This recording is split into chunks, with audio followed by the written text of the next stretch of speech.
ہاں جو حضرت عمر سے موطا میں منقول ہے اس کا جواب میں نے دے دیا, اس کے علاوہ کہیں دکھا دو. آپ کوئی ایک روایت دکھا دو.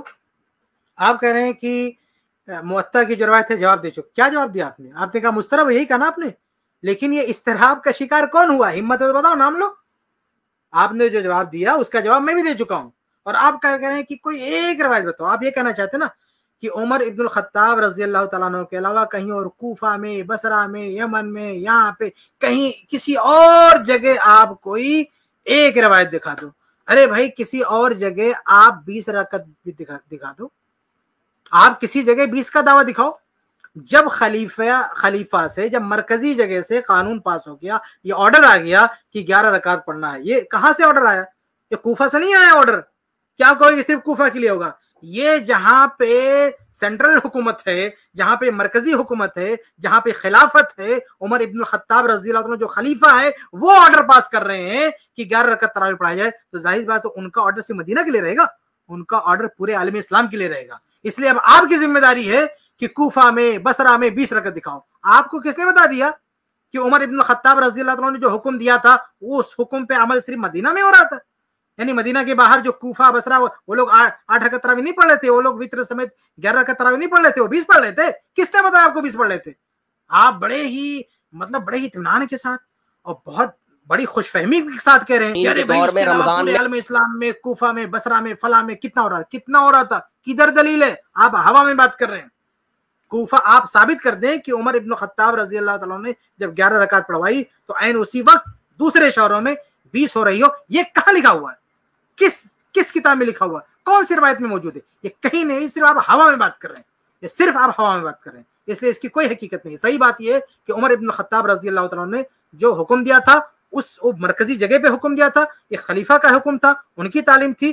اب بغیر دلیل کے کوئی یہ نہیں کہہ سکتا کہ فلاں اسٹیٹ میں اس کے خلاف کیا گیا. اگر آپ دعوے دار ہیں کہ فلاں اسٹیٹ میں فلاں جگہ اس کے خلاف ہوا تو آپ کو ثبوت دینا پڑے گا, ورنہ بائی ڈیفالٹ جو خلیفہ کا آرڈر تھا, جو حکم تھا, اسی کے مطابق ہم یہ مانیں گے کہ تمام پورے عالم اسلام اسی کو فالو کر رہے تھے. اگر اس کے برخلاف آپ کا دعویٰ ہے کہ کسی اسٹیٹ میں اس کے خلاف ہوا تو آپ اس کا ثبوت پیش کریں. 8 رکعتوں سے جماعت سے نماز کسی نے پڑھی ہو تو نہیں ہے کچھ بھی اس میں.